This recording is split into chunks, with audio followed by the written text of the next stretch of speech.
This week, we talked to Jessica Carter at Her Sports. We are creating a safe, inclusive environment, a space where girls can grow, lead, and just be themselves. Not because it's easy, but because accessibility should never be the barrier that keeps any kid from discovering their power. Still standing, still fighting for your purpose, still fighting for the mission. At Her Sports, we've been doing just that for 5 years. We have to lead with love, not with pressure. We have to create opportunity, not expectation. That's why spaces like Her Sports are so necessary. So to every girl in this room, hear me loud and clear. I got you. Her Sports got you. Not just tonight, but every step of the way. This space, this movement, Her Sports is yours. Your voice, your ideas, your dreams, they matter.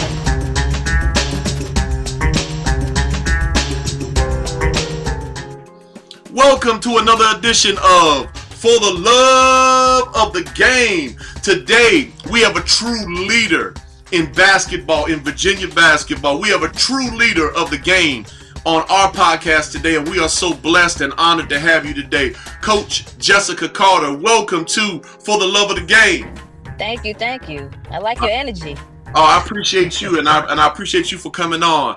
I really do. Now, we asked this of everybody, and I know already ahead of time from the clips that Coach Fowler sent me, I know that you're going to have a strong response. But we asked this game of everybody. We asked this question of everybody. How and when did you fall in love with basketball? Probably the day I was born. I've been loving basketball since I was a young kid. Growing up in Fluvanna, growing up in the country area, back in the day, we had to be outside. So I think just being outside, being around balls, kickballs, and all that, playing on the dirt court, I think the love of the game came to me probably was about 5 or 6, if I can recall. 5 or 6. Amen. Playing outside. She went old school, Coach Fowler. Yeah. Playing outside. You know what's crazy? That's where a lot of love came from for the game, man. Outside. Outside on a dirt court. We played on a dirt court and gravel. Yep. Mm-hmm. No Hands asphalt. come in, the palms are black. Yeah, no asphalt, just dirt and gravel.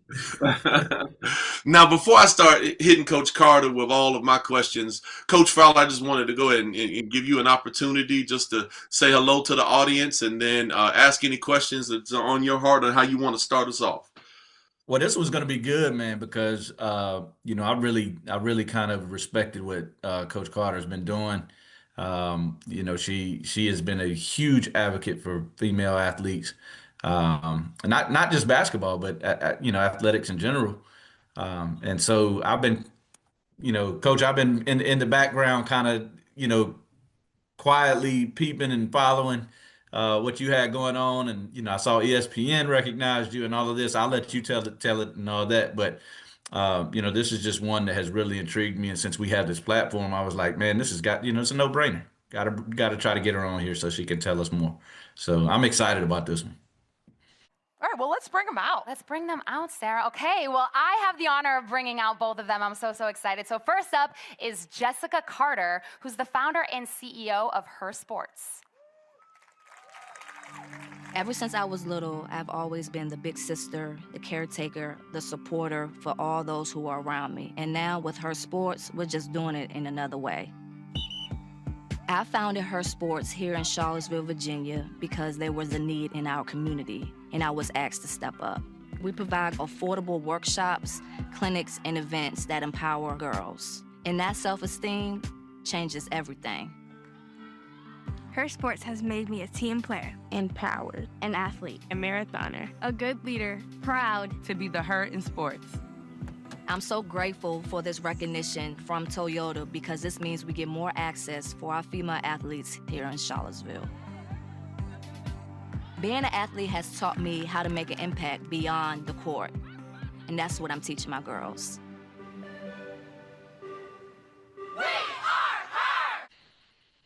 Amen. Well, Coach Carter, I like to kind of do a chronological type of questioning. And so you mentioned falling in love at an early age in Fluvanna. Now, was it just basketball, or what were your sports that you played back then when you was a young girl? Yeah, so my first love was baseball. I really love baseball. I played on an all boys team. I think I had one girl teammate. But I just love being physically active anyway. But baseball was definitely my love. I played on two teams. I remember it was Sprite and the Pirates. Still got pictures, and I was the pitcher. So I was a left-hand pitcher. And so I remember my dad and my mom used to give me 25 cents for every strike I used to throw. So, you know, baseball was my love. And I think it was because we were in the country. But baseball and then basketball was obviously, that game that I really thrived on. However, if baseball was offered to girls when I was younger, I think I would have played baseball too. That's cool. That is cool. Now, in Fluvanna, did they have like AAU at a young age, or did they just have rec league? What kind of, I know you played outside, but then how did you make that segue into a little more organized sports? Yeah, so I'm 40. I'm up there, and I remember, I don't think we had AU in Fluvanna, but I did play rec ball. But I ended up moving to Charlottesville, Albemarle area when I was in third grade. So I ended up playing AU when I was 12 and under. It was a 12 and under team, and I met my coach at the Boys and Girls Club. So I started going to the Boys and Girls Club, and they had tryouts from there. So that's how I actually started like that travel team, but I played organized basketball through rec leagues. Amen. Amen. Want to give a shout out to that first coach? Yeah, rest in peace, Coach Edward Brooks. He passed away a long time ago. So he was a strong influence to a lot of us successful girls in Charlottesville, CHS. Like he built a strong program that eventually led us to winning state. So shout out to Coach Brooks, always and forever. Absolutely. Awesome. Awesome. Now, when you were playing outside, you're segueing, you're doing some rec ball, you meet Coach Brooks. Now, how did that impact? Did you get to play did they have a junior high team back then, or how was it doing? Did you play for the junior high team with basketball? Yeah, so junior varsity. Yes, ma'am. Yeah, so I did play JV. I think back then we did have the opportunity of ninth grade basketball because at that time a lot of girls wanted to play ball. So I remember we had middle school, we had JV, and of course varsity. But I ended up playing JV. I played JV basketball for the Black Knights my 8th grade year. Absolutely. Okay, okay. And then then in Charlottesville, did any AAU pop up there, or how did it get really? Yeah, so we continued. So I continued to play it was the Lady Cavaliers with coach. My coach passed in 8th grade, and then I ended up playing for, I don't know if you know, Phil Stinney and Tabor Martin. So Phil Stinney, we played for the Lady Crusaders, I believe. Lady Crusaders. So I continued to play AAU ball underneath of Phil Stinney. Okay, all right. Now, oh, go ahead, Coach Fowler said, I could see you. I was saying okay, but yeah, Phil Stinney's still around, man. I think he's working with KK Barber now.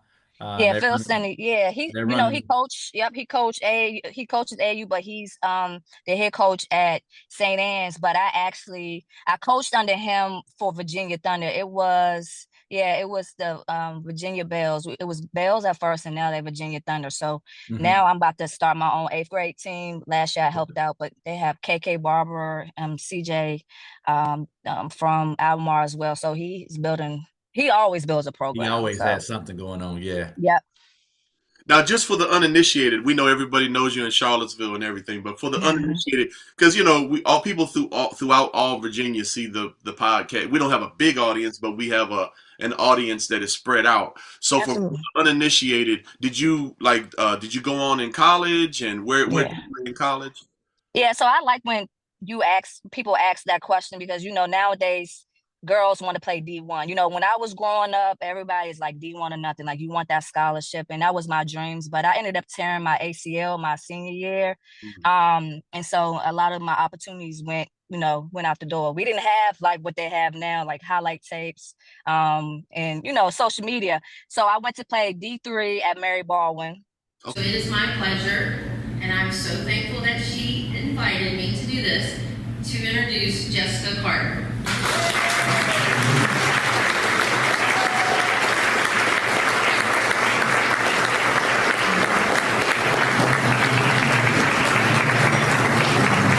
Thank you, Coach. I'm like Martha, I wasn't expecting to speak. I thought she was going to do all the talking for me. All right. This one is to say to anybody that's watching or out there, especially the young kids, especially me being a mentor, I bring my kids everywhere I go so they can experience what I experience. It doesn't matter where you go in life, you just got to take full advantage. Just like me, I wanted to go play D1, free education, and thank you to my family, especially my dad back there for paying my way through college.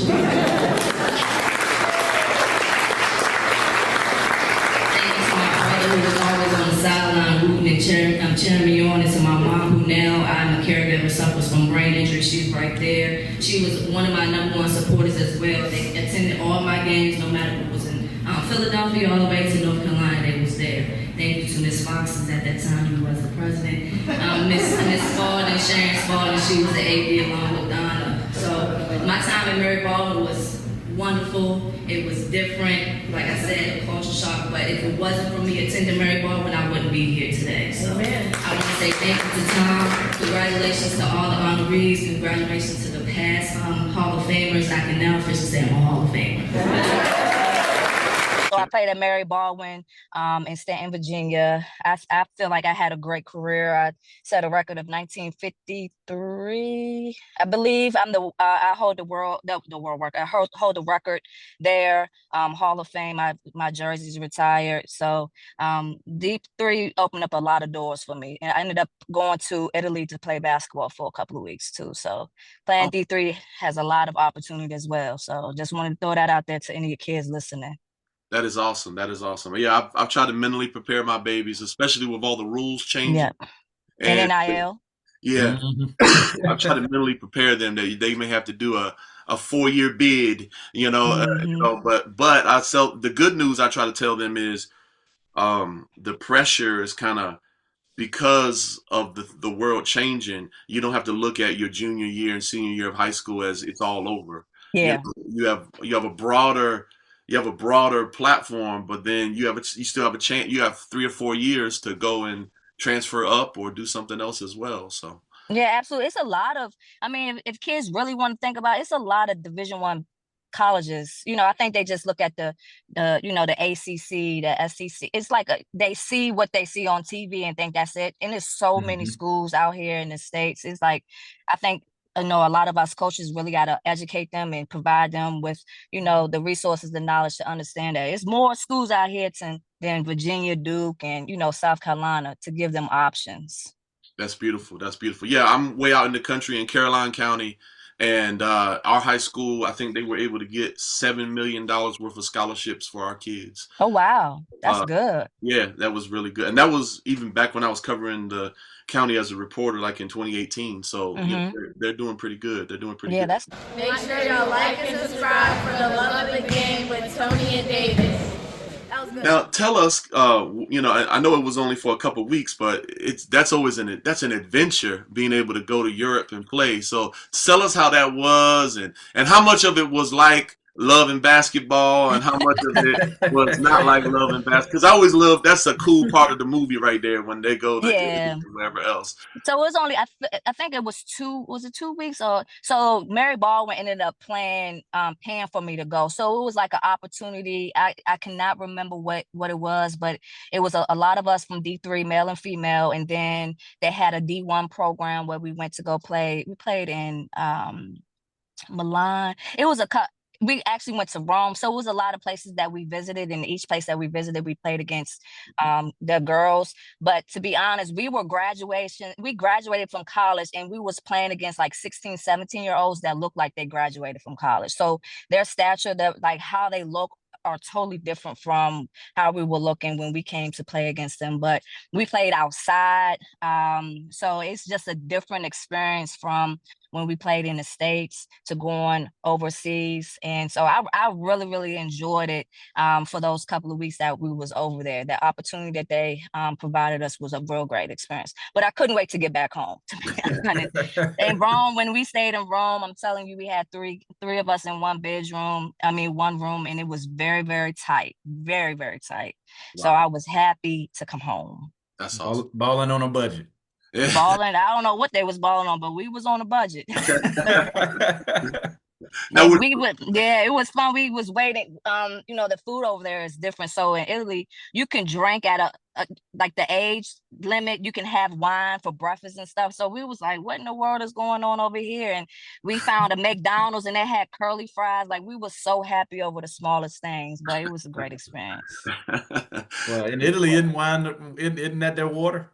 I don't know, but Venice was very pretty. Venice was a very pretty, they call it a crystal city, I think. It's been so long, but it was nice. It was a great experience. I want to go back as an adult. Hey, amen, amen. Yeah, I promised my wife to go there. My wife loves some Italy, and yeah, you better save your money. Yeah. Now, question: do you know, were the crowds more supportive over there than in the States, or was it around the same? It was around the same, spread out. It was the same. We just played. The gyms look a little bit bigger, but it was the same back then. You gotta understand, it was about 20-something years ago. So still back then, it was trying to get more people to support women and girls sports. But yeah, even outside, I think it was just the families that came and supported them. So it wasn't like real big crowds back then. Cool. Hey, did you know there's this little button? It's right here on the video. And it reads SUBSCRIBE. And when you click that little button, an angel gets its wings. For real.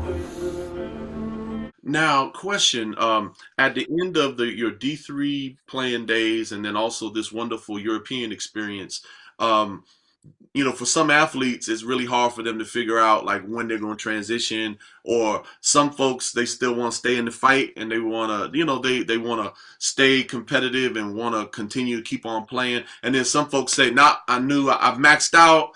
It's time for me to transition. Which one were you? Were you still thinking about, trying the league, or were you like, nah, I'm good. I'm ready to make this transition. Which one were you? So to be transparent, I had an opportunity after I came back. I had an opportunity to play at semi-pro. I had gotten an invite, and I'm gonna be honest, I did not seize the opportunity. I thought when I was coming back, I thought it was over, right? I thought it was over, and it was not that many opportunities for us back in the day because it was 2008 when I graduated, so it wasn't that many options. If you needed an agent to play overseas, or you need to be getting drafted in the WNBA, but I had an opportunity, and I didn't know how big the opportunity was, so I just stopped working out. It was a team of college graduates that went to go play in Maryland against Christy Tolliver and them. It's in the stats. I do not remember the name of the team, but I don't know why they kept me in the game, but it was one of my worst experiences that I had. I was not prepared. We played on their court. But for that to be said, to the kids, like, you never know when's an opportunity, so always stay prepared. So I think that at that time, I'm like, yeah, I think it's time for me to hang it up, right? So I started working at corrections. I went to corrections, started working in the prison system. Well, now I was about to ask, because I said in the car, it's hard to tell how tall somebody is in the car. So, and I was gonna say, you 5'9"? Oh, okay. Yeah, I'm a point guard. That's all my life. I've been a point guard. I've been the smallest one, shortest one on my team. Okay, all right. But don't get me wrong, my size I play like a giant. I got a heart like a giant. So don't. Well, you said correction, so I thought you were one of the 6 foot. I thought you was one of the 6'2", 6'3" sisters working. She got a heart of a lion in the correction facility as well. So yeah, but they didn't have a lot of jobs coming out. So I majored in sociology. So I didn't know what I wanted. They was offering. It was my first actual real job with benefits, and so I liked it. I enjoyed it. It's not as bad as people think it is. So that's what started my career in human services. Well, I did 5 years in prison ministry, and I got to, really accustomed to going into the jails, and I could say the difference is so huge when you have a CEO or CO who is spiritual, and is trying to do right by You know, and I ain't gonna lie, you know, there was some COs, not all I know. COs, you know, I and know. all of them are equal. You know what I'm saying? And I can I know. edit that out if you want me to. I can edit that part out, but No, you don't have to edit it out. I think everybody who work with me knows that I'm very open about that. I mean, I think everybody knows when you're working in that field, you have some that come in and really want to rehab, you know, and treat them as humans. And then you have ones that bring, you know, their problems from home inside or use their authority. I mean, I think we all know that. So, you know, you don't need to edit that out. It's just the truth. okay. Yeah, because from the little bit, you know, that 4 years, it was like 30% were the good guys who were like, they were helping me come in because they knew that I made a difference in the jail. Yeah. And then there was 30% who just didn't care. But then there was another 30%. I was like, man, they almost as diabolical as they could be downright Yeah. diabolical the way they do things. And they sometimes treat you like, I'm like, hold up, we on the same team. Don't be treating me like that. That's Yeah, so. yeah. I mean, one time I thought I wasn't gonna leave there. You know what I'm saying? Because they just was doing the most. You know, and I was like, whoa. But I'm really thankful. Matter of fact, there's a brother from the Alexandria Corrections who's in my church, and I really I thank you because the good COs really make the difference for those guys. Yeah. And there's a term I believe is you're locked in, but you're not locked out. You know, Yep. you don't have to be locked out of God's grace. You don't have to be locked out of so many other things. There's so many opportunities for you in there, and it's not necessarily over. You know, for many, and there's an opportunity to go and make a difference. Matter of fact, there's a dude from my school. You know, he did 17 years, and like. They offer him to go speak at the school before they offer me to come speak at the school. You know what I'm saying? So It's lived experience. You gotta, you know, it's lived experience. Yeah, I understand that. I understand that. And I like how they give the opportunity. Like you come out, you do what you're supposed to do, you don't make no more mistakes. You can go back in and be, you know, a testimonial. And I like that they do that. that's good. That's good stuff. That is good stuff. Now, when you finish that and you start corrections, when did the game start beckoning you back where you wanted to go and begin coaching or making a difference in the lives of kids? What was calling you back? When was it? So I worked in the corrections and I left to like 5 years. I went to work at detention center. I think is when I started working at the group home. I don't know. I've always stayed connected. You know, I stayed connected with the game, watching the game. I didn't really know that I wanted to coach. I mean, because I started coaching when I was for Parks and Rec down in Fluvanna, so I was coaching them. So that's what like the itch came. Yeah, it started when I started doing the recreation at Fluvanna, and then actually Tabor and Phil. That's when I started working underneath for them. Well, not working, coaching underneath for them with the Bells, and then I started with CHS JV. So it just started when I started dipping and dabbing in the rec department. Okay. Now I got a tough question for you. Here's a tough question. I coached in the rec league as well, and I stopped. And the reason why I stopped was parents. Amen. The parents is the one that drove a brother away.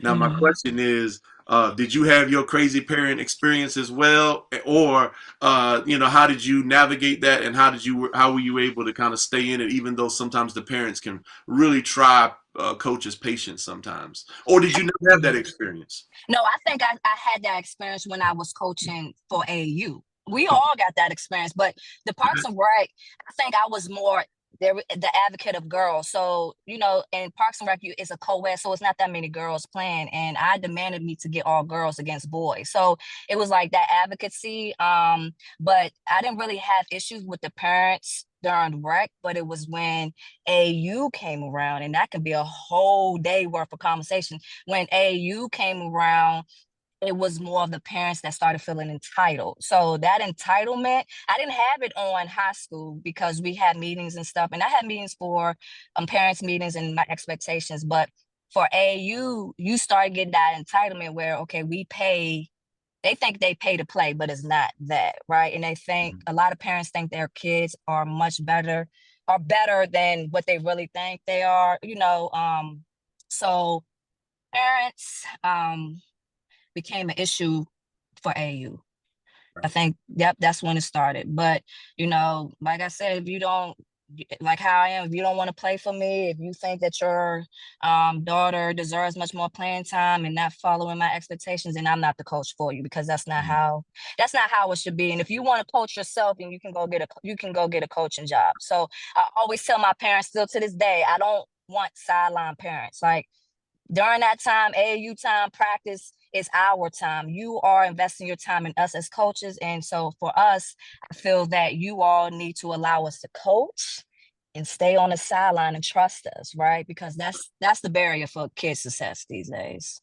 Amen. Hey, well, I'm 4 years in. I've learned my lesson. All I do, the most I might say is, you know, run faster. That's about the only thing. I don't, no directions. I don't give no directions. I learned my lesson. I don't want to hold my baby back from getting recruited because I got to, you know what I'm saying? Yeah, and I'm glad that you said it, because if you listen to Gino, if you listen to a lot of like those top dog, they recruit parents too. So if they are observing the parents on the sideline being disrespectful, the referees, they're not going to recruit. The kid can be an all-star, but they're not going to recruit you.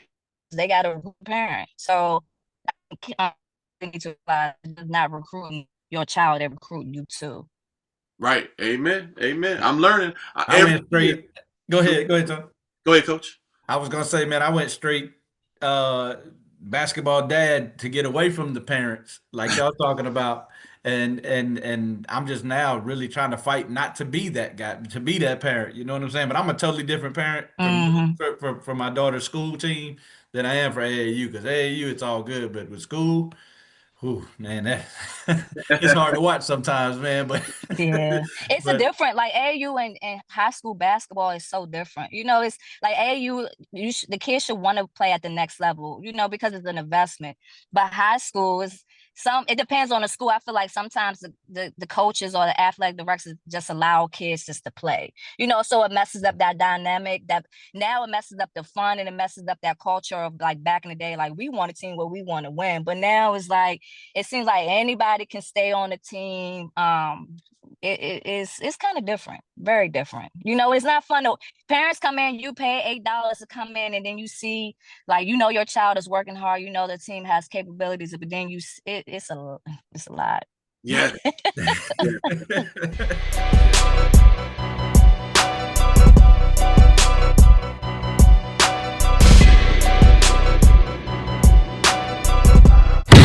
Tune in, like and subscribe for the love of the game with Tony and David.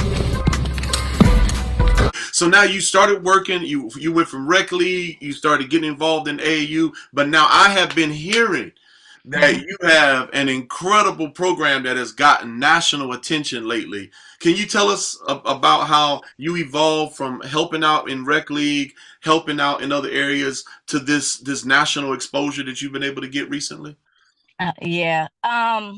So Her Sports is my nonprofit. Well, our nonprofit, the community's nonprofit, and I started it. So after coaching, I actually started coaching for a season at Mary Baldwin. So I went back and got that experience. And then when I came home, I still was coaching AAU, but I had, you know, a vision of where it was specifically starting with the girls that I had coached with AAU, and I was going to implement a program, like a holistic program. So I wanted the girls to get the workouts that they need, go on college tours, like get like curriculums done as a student athlete. And so it just started from there. And I just wanted to provide an opportunity for the girls that here they don't have. It's just like the programming that they need to be successful off and on the performance platform, whether it's the soccer field, whether it's the basketball court, it doesn't matter.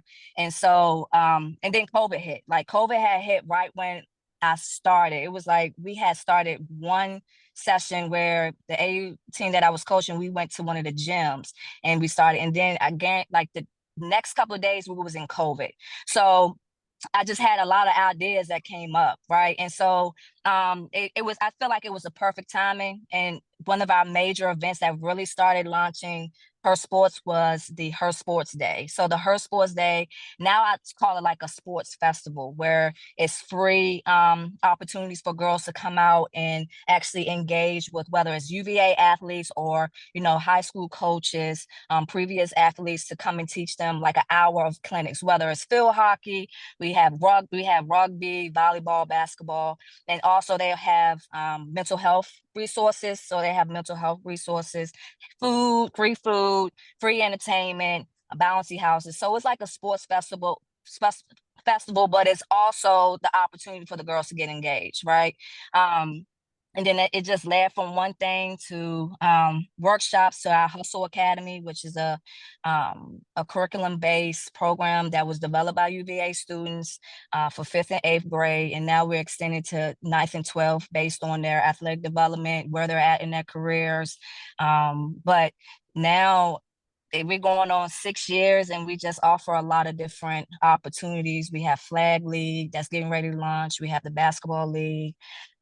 So we offer a lot of opportunities for little girls to get engaged, as well as older girls like high school to come back and volunteer to get hours for volunteer for community service for their college applications. So it's for the girls. That's good. That's great. That's great. As a girl dad, I just want to say thank you for that because I've noticed I've had to to be honest with you, I've almost had to throw hands a couple times because dudes will try to push girls off the court. You know what I'm saying? Dudes will, they will go and there's something about society where they kind of disrespect female athletics. And someone like yourself making space for young ladies and making that safe space for young ladies is truly appreciated. And I thank you for that. Now, what age groups are y'all touching again? We touch from 7. Well, our youngest has been 5. So I say 5 to 17, because when we have our Her Sports Day, we just offer it to all girls. But I want to touch back on I want to touch back on what you said, being that y'all both girl dads. I just want y'all to know it's very hard as a female who's leading an organization for our young girls, and the lack of accessibility to a lot of opportunities. Like we all know facilities and is a huge, like everybody wants a facility, everybody wants gym space, field space, and just to know the amount of opportunities out here for that, that's a struggle for us. Like we're fighting, but we also have a huge partnership with Charlottesville Parks and Rec that we're working on allowing us to have that space. But it's a lot of fight behind closed doors that I don't think a lot of people see. I'm very protective over the girls. It doesn't matter if it's your daughter or anybody else's daughter. I go hard for the young girls. And with Her Sports, it's just allowing us to have a safe space. The confidence, I'm telling you, a lot of the girls that come in here, their confidence level is very low, very, very low. They're timid. They don't want to play a sport. They don't want their parents to leave them their side. But with our volunteer base, we make it feel very comfortable, fun, and we've had a lot of girls come back, like a 75% retention rate. So now our job and goal is to expand beyond Fluvanna, Charlottesville, Almar area to get more girls involved. I think that's what since we're touching on this, that's really what kind of attracted me in. I've always been a major fan of, women's sports, women's basketball, all the way back, to the 90s. When the WNBA came out, I was super excited. Yeah. I was super young myself. But still, man, I remember, watching the Houston Comets get that three-peat to start the league off and all that kind of stuff, and whatnot. But it hits different. It hits a little different when my baby's now, and I start seeing, things handled a little differently, with the girls than with the boys. Yep. So, that's really what caught my attention. And I've always wanted to include girls. I mean, anytime when I've had my programs and things like that, we've always had girls. We've tried to, balance it out, but now, that's what caught my attention with Her Sports. That's really kind of, it's like, what she's doing is, maybe not on a nationwide level as far as, the growth of women's sports, but right here, it's building that growth, and then we're watching how fast especially girls basketball is growing. And so that's exactly why I felt like we needed to get you on here because we want if we can use our platform because we talk about this all the time. A lot of we kind of base for the love of the game Yeah. around girls sports. We've had ex-NBA, WNBA players. We have girls high school coaches, things like that on. So we try to base that. And so it would be almost blasphemy for us not to have her sports, on here, you with her sports and trying to figure out ways that how can I use my connections to help you? How Yeah. can we use this platform to help you? And then, how maybe we got some listeners that are like, oh, okay. And then somebody else can step in because when you talking about growth, light bulbs just started going Yeah. off in my head. So, Absolutely. That's where I'm at. That's where, it's not, and I got that question when I actually went to the ASPNW summit. Like that was the best time of my life.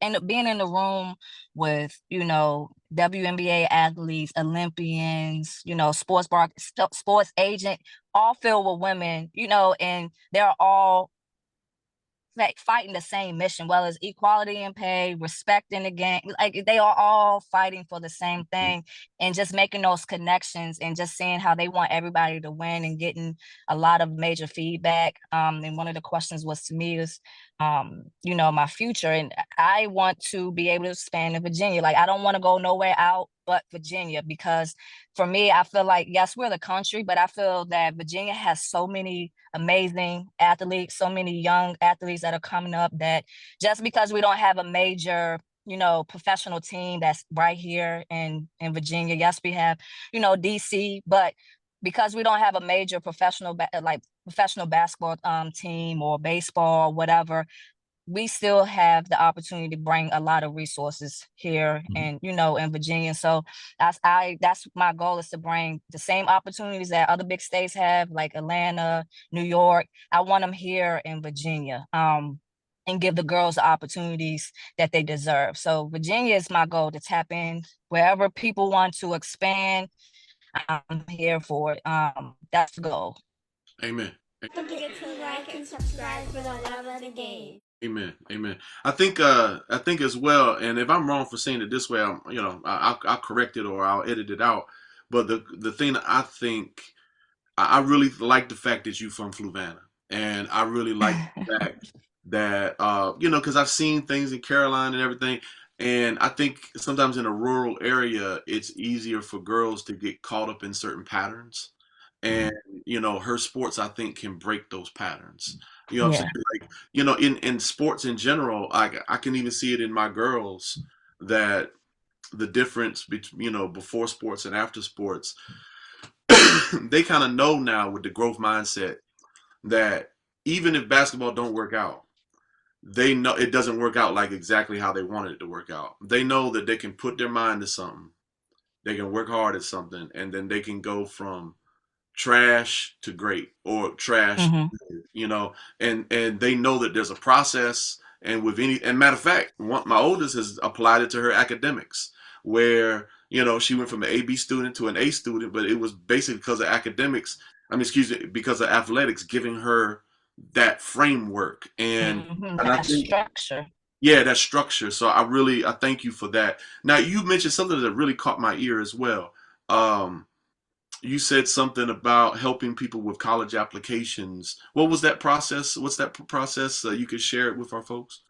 Yeah, so we have a lot of opportunities for high schools. You know how high school need community service hours for their college applications. And so with that, we offer opportunities for high schoolers to come, whether they want to intern, come to, do some stuff for our leagues, our sports day. We have those opportunities for the girls to get those type of hours to be placed on, their college application. And I don't want to put too much out there, but I'm working on something, a different type of program that absolutely, they don't have to be athletic, sound or developed, but they are, looking to be like a sports broadcaster or a journalist. Like, I'm working on a program where high school students can do that as well, if that's what they want to major in. So I'm just still trying to go afloat with the trend more so, but making sure it's enough opportunity, making it a hub for all girls, but keeping it sports wise, but also have that experience to when they actually go to college, they can have that on their application.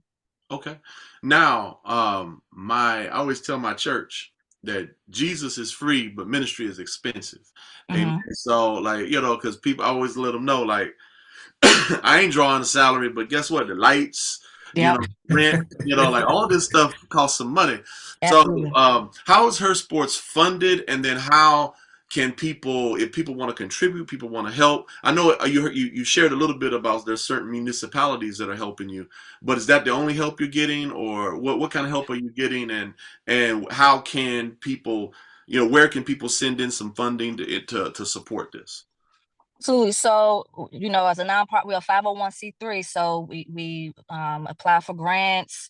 We search for grants that's within our mission. We have donors. We get sponsorships. So basically, how a lot of the nonprofit, as a small grassroots, we're still building up our donor base. But we apply for a lot of grants, and then we get some funding towards the end of the year, from businesses that need to write it off on taxes. So we're lucky enough to keep the lights on, which we don't have a facility. We don't have that. We're mobile. But we're lucky enough to provide funding for the program, right? And so our ultimate goal is to full-time Jessica or whoever, full-time, get some staff going. But in order for us to do that, we definitely need to tap into more donors to get out there and network. People can go to our website at www.hersports.info, and you can see a lot of our information on there. We have a donation button, but we also, not just with funding, we also like to build teams for committees as well as board members. Like, you don't have to be in this area, but like board members definitely that has some nonprofit expertise, as well as like if you're a marketing expert, fundraiser expert. So the board of a nonprofit is very, very important to continue the growth of an organization. I know you know that, especially with churches. Like, you need some strong individuals to push the mission to get that funding. Oh, I know that. People hit me up and they say, "Oh, Tony, I really believe in what you're doing." I say, "Hey, well, you know what? I do need a board member." Yeah. So people will switch up on you quick, when you start. They're gonna switch up. That's what and I think us that are really genuine about our work, and it's not all about the money, because it's not. I feel like the money's gonna come when you genuine and when you just put forth the effort, and your grind and your impact, basically tells it all. But for me, we need strong individuals to support the mission and to push the mission. That's the only way that we're going to meet our ultimate goal. Yes, we want our own facility, but our ultimate goal is to expand within Virginia. So having that team full of, knowledgeable, passionate individuals who, is at this time is volunteer, especially on the board. Those are the individuals that we really need. Okay. Now, I am going to ask one tough question, but it's a tough question for you to think about. But then if you don't if you're not ready for it right now, I'll edit it out. Don't worry about it. I got you. All right. But you being a corrections officer, and just something, this is a concern for me because I saw something go left in an organization that I was part of. I know y'all are relatively new. Are y'all doing all of the child care checks for all of your volunteers and everything? Yeah, so we do background checks. They have to go through background checks. We have a lot of our volunteers come through Charlottesville Parks and Rec. They go through that. But also we get school board. We have people who are from the schools. So we have qualified volunteers, but definitely background checks. We have insurance. Go ahead and put that out there. We have insurance to cover all that. Yeah, we are covered. That's good. Hey, I asked that so that some dads, they're gonna be no, you're fine. No, listen. When it's girls involved, that matters. Yeah, I completely understand.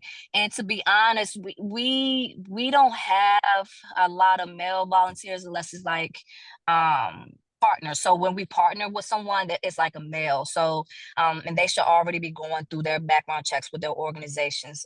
But we don't really have a lot of males that aren't their own, they're a part of their own organization. So it's covered. Trust me.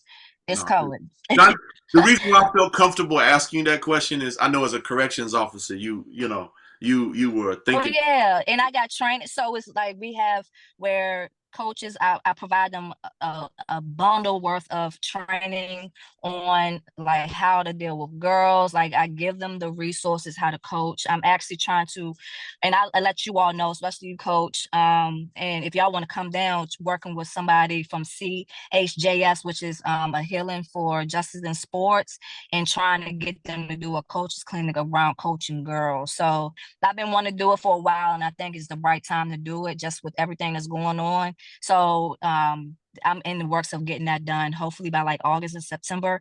But it's very important that a lot of people know how to deal with girls.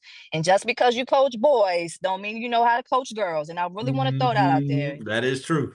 You Can I give you an example? Let me give you an example. My wife and I, we was a brand new AAU organization, and thankfully he wasn't coaching my baby girls, or it would have been on and popping. You know what I'm saying? But I was watching, and he was teaching this girl how to play post, and then I saw hands go places, that I just kind of made me like, whoa. And then what made me even more, I know, like even from church, you can sometimes accidentally hug somebody the wrong way, or and you can do something uncomfortable or whatever. But what made me really worried about it is when I saw the hands go in a weird place, the girl she didn't jump back, or they weren't awkward. You see what I'm saying? Like it was almost like them hands had been there before. You know what I'm saying? And I just share that because then when I took it, the coach was like, oh, don't get me wrong, I'm gonna teach him how to use pads. His hands don't need to be there when you're teaching the post girls. You're supposed, but then as time went on, something bigger came to fruition. But I want to pinpoint that too. And this can be same sex too. Like, so you got to understand it can be a male. Like nowadays it's like you got to really make sure if you run this type of organization, like you have to really be specific of who you hire, and really have all that put in place too. So it's just not opposite genders. You got to watch out for the same genders too. And I want to throw that out there as well, because that's very, very important to know. And I do know when so like for instance, we have for flag football, we had a young man that was coaching, but we put a female as his assistant coach. So it's going to always be a female present with a male, right? And so and that's just how it's going to be. But I just wanted to throw that out there. Like, it doesn't matter your, gender. I'm glad you said that. You know why? Because I'm 53. And when I was growing up, we only had to worry about dudes. You know what I'm saying? You didn't have to ever worry. But now times it's a different times change. It's the times change. So you got to keep your eyes out on everybody. But I'm 50. Nobody's safe.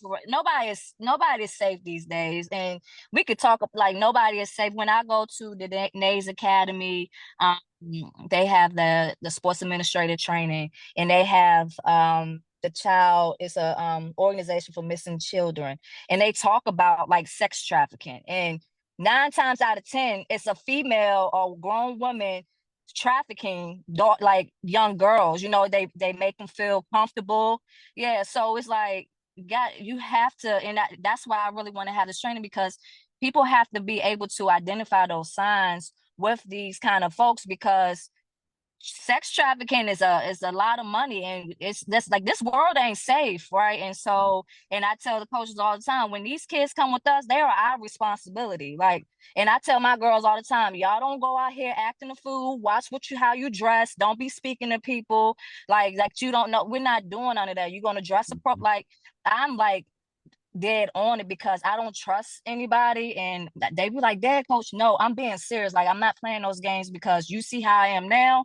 If something that happened or something was, y'all going to see a whole different side of Jessica, of Coach. It's going to be a whole different type of person. So it's very important that people start identifying those signs and start teaching kids like how crazy this world is. You can't trust them. So just wanted to throw that out there. And I've seen her in coach mode, Tony. So and listen, she was I was almost gonna text you and be like, man, I don't even know what to expect, when we was talking to her today. Because it was kind of like I saw her in coach mode and I'm like, how do I approach her? I'm very protective over because it's y'all kids. It's y'all. Like I have about 12 or 13 girls that's with me, right? Yeah, the parents can be in the stands, but they're trusting me with their daughters, right? They're trusting me, and so yes, I need to lead by example, but also they need to understand that I'm not playing with them. Like I'm not playing about y'all safety. I'm not playing about y'all grades. I'm not playing with I'm trying to make sure I'm giving you the full Jessica. Like I'm not sugarcoating anything. And so I think that's why a lot of parents really, some parents can deal with it and it's not that many that, I can't interact because I like making those connections with the parents, but y'all kids are my kids. So I have to make sure y'all kids are safe. And if you don't like my approach of being real and making sure your kids are safe, then it's other coaches out there. So that's good. That's good stuff. Now, what is in the future for her sports? What are give me some short-term events that we can go and publicize and talk about, and then give us a broader vision of what you hope, what big dominoes you're hoping to fall in order for her sports to move forward. Yeah, and because I was kind of thinking like when this thing gets running full time, you said a little while ago about it getting running full time and getting this thing going and providing these opportunities. What is that going to look like? When Tony's talking about what events you have and all of this, when we get 25, when we get full time, when her sports is full time, then what is that going to look like and what are you hoping to actually provide and like? Yeah. So my goal is to have my own space, and it's not specifically my own gym. Yes, I want my own facility, but just need a space enough to do my programming, right? And when we get our own space, I like to manifest. When we get our own space, it will be after school programming for utilizing our Hustle Academy for all ages from 5th grade, middle school to high school. And that looks like after school, giving the opportunity to be creative, innovative, and sports-based, right? But also allowing them to, dip and dab into careers and what that look like. And also we have our own space, play sports, whatever they got to do. But I want my own after-school building. And that's after-school programming, summer camps. Hiring staff, having the opportunity for kids or college students to come back and work in the field that they're actually attending school for. So that's my ultimate goal. I want to say we are going to do that. That's a manifestation, right? It's going to happen. So, and I won't have to worry about asking for this and that and just waiting on people to approve it. So all my programming can be centralized. And then, to continue to run. And I want to speak on the leagues that we have, like the basketball and flag football. I really want to speak on that because the idea and the purpose of our leagues is developmental. So the leagues are development, like we're not trying to take kids that are already, athletically sound, right? So like our younger division, 4th and 5th grade, we love for them to come in. They never have touched a basketball. They're scared, and so we just want them to come and have fun, right? And so this year our makeup is a little different. None of them ever touched a basketball compared to last year. So we had to redo our league, right? And so it's no teams. We just do a progression, 5-week progression where 1 week we focus on moving without the ball. The next week we work on defensive techniques. And so the parents are all for it. And at the end, yes, they do full court, but right now it's like, it's not a lot of competitiveness, if I could say. It's just like development. But like our 6th to 8th grade division, we try to get the girls who may not have made the middle school team to come and dump. Well, I don't want to say dump because that's kind of But I want those girls to come and get developed. That way they can actually make the middle school team next year. So I'm not looking for all-stars. Like, I don't want them for her sports. I want her sports to be to build confidence and to, develop them athletically. That way they can, meet their goals of playing on a middle school team, or, just having fun and building that social network. So that's what's going on right now is our basketball league, and we're launching our flag football league. And I want to say that we are accepting pre-made teams. So if it's already an organized team, we want them to come to her sports. That way, because a lot of high schools like the Powder Puff, we want them to come and play in our flag football league, because that is another opportunity for scholarships. So we like to just bring everybody in and they can play. We're trying to get at least 4 teams for each division to bring them into development, develop them, or if they're already a pre-made team, to give them opportunity to continue to play. So our leagues are basically a developmental league, and flag is still in the process of being a developmental sport. So is it for basketball, is it too late for kids to get involved in that? So right now, yeah, it's closing. So our winter season, it will be ending in February.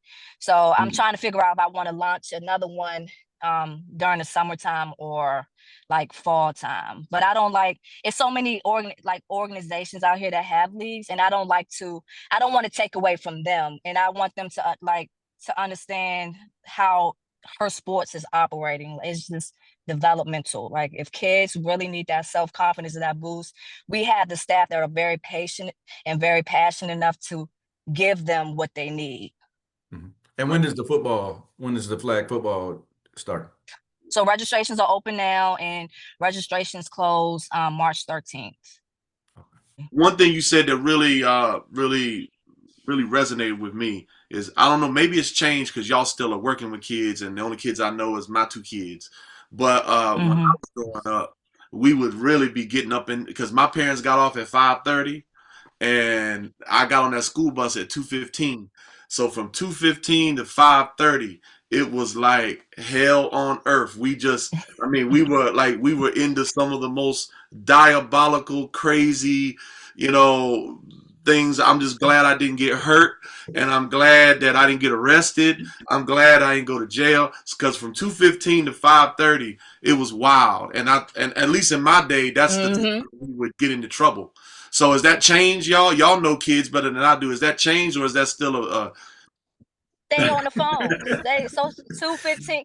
So from maybe in school, but when they get out of school until they go to sleep, they're on their phones. I don't even know.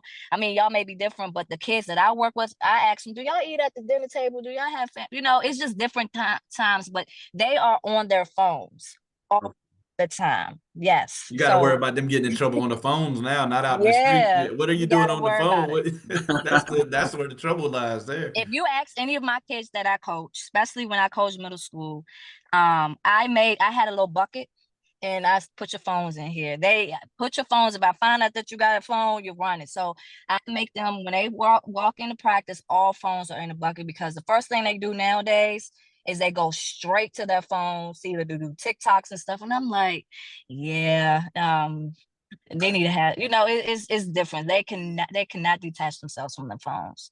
So kids ain't out here. If they out there, it's a different type of breed that out here on the streets. Okay. All right. Well, that has changed. It's a different breed out here on the streets. Yep.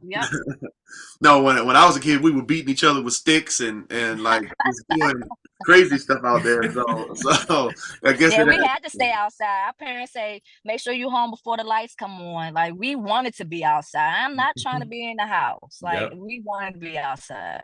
Amen. Well, my wife checks them iPads, but we're scared that we check them, but we 53 and 52, so we don't know. Our kids probably know how to hide some stuff already on there that they got some apps, or they know how to erase that history on you real quick. Yeah. Well, Coach Fowler, you have any other words before we close out? I was going to ask about you said you were going to get you an 8th grade team, an 8th grade AAU team. So good opportunity now to kind of plug that as well. Yeah. So I'm coaching under, Phil and Tabor on the Virginia Thunder 8th grade team. That's a travel team. And with that, I am having, and I send this to you as well, I'm having like an interest meeting because I'm getting back into the coaching. I assisted last year, but just so parents can understand what they're getting into, I don't think a lot of parents understand what they're getting into when it comes to travel now. But just my rules and expectations, what I expect out of it, what they're getting in before they even pay any type of money. And so, yeah, getting back on the court, I miss it so much. I just can't stay away from it.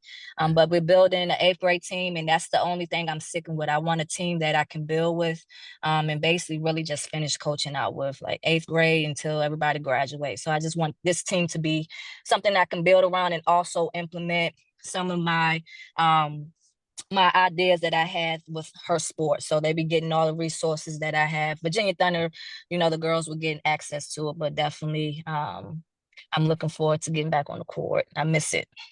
Is this going to be more developmental, or are you No. looking for elite level, or Yeah, looking is not going to be developmental, because her sports is developmental. This is more of kids who really want to play at the next level, who's dedicated, committed, who knows the game, who watches the game, right? I don't want to, like, this for me for coaching is just because I feel like I'm at that age where I need to be having dedicated kids, not parents, but kids, because if the kids are dedicated, then we won't have to, pull so much from them. But some very committed young ladies who are looking to grow and to build with. So athletically developmental individuals who, I don't like to use the elite because elite is very far-fetched, but just girls who really know how to ball. Absolutely. Elite is overused in age. Yeah. Every team is called something elite now. So. Nah, I don't like to use elite, right? Because it's too far-fetched nowadays. It's just more of like committed individuals. Like, I'm a defensive coach. Like, if you defense, right? So that takes heart and effort. If you got that, then we good to go. Amen. Love it. Now, y'all, excuse my ignorance. The Charlotte's, y'all gonna kill me for not knowing this. I just haven't looked at the list in 90 days to two months, so forgive me. Is there an EYBL in Charlottesville already?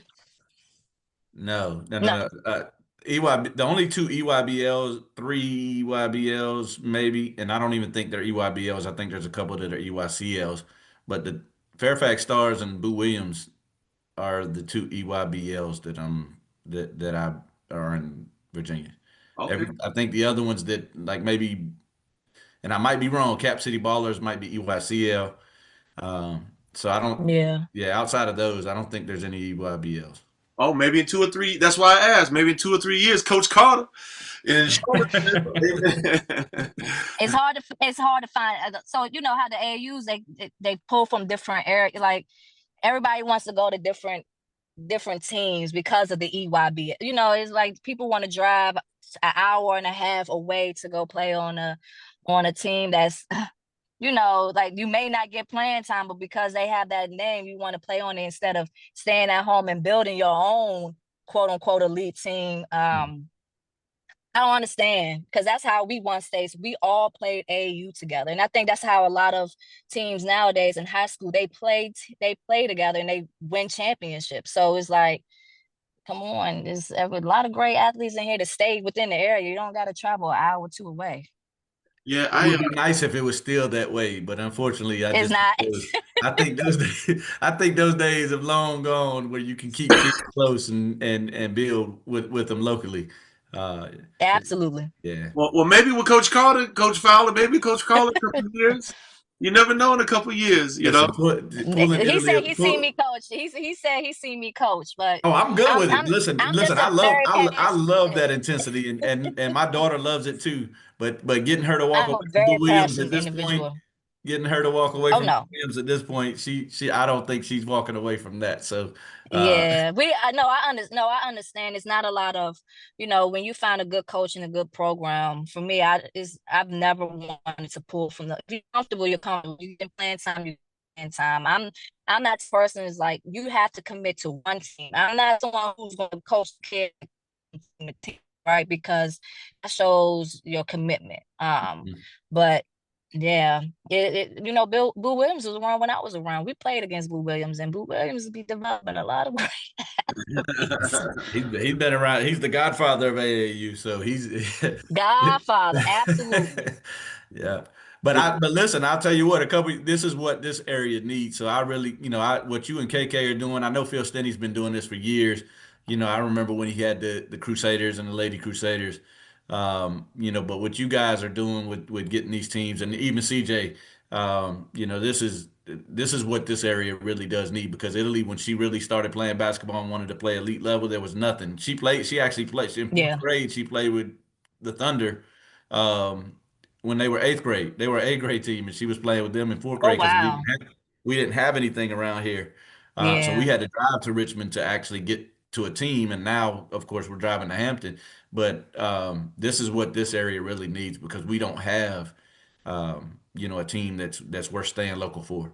And so with you That's guys why I'm doing, saying we got to have some good. We have to, and I'm sorry to say this, but we have to really develop. Like, we have to have more coaches that mentor coach those who want to coach. Right? It's like we really have to have those mentors, like a Phil, who's patient enough, who teach you. Like, he'll give you it, but it's on you to take it. So it's like you really Mhm. got to have coaches that you can run to, that can give you feedback, to really, we need more coaches. We need more passionate coaches who just Absolutely. love the game like we do.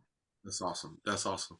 Well, Coach Carter, we thank you for coming on. We look forward to promoting your program. We thank you for all that you're doing for girls sports, for you lady athletes, for the city of Charlottesville, for the region. We appreciate you. We salute you, and we just look forward.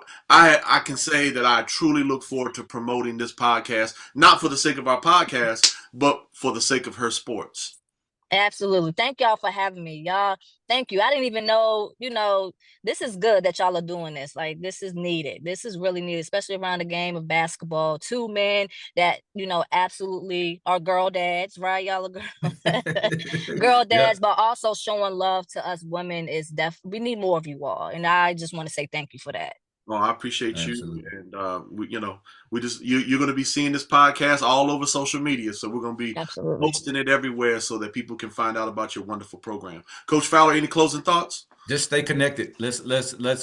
How can it, just tell me how I can help, and let's stay connected. And other than this podcast, let's figure some things out, because I really want to see her sports do well. Like I said, I I've been got you. following it. I'm watching all the people. A lot of the people that are promoting it and doing all of that are former players of mine and people that I'm connected with. So let's connect somehow, and let's figure this thing out. But Absolutely. I appreciate you coming home. Again, this was a no-brainer. Whenever I thought of it, I was like, man, there ain't no way we can't do this podcast without having her on. So again, we appreciate you coming on. I got you, and I get over any information y'all need. But thank you so much. I appreciate you all.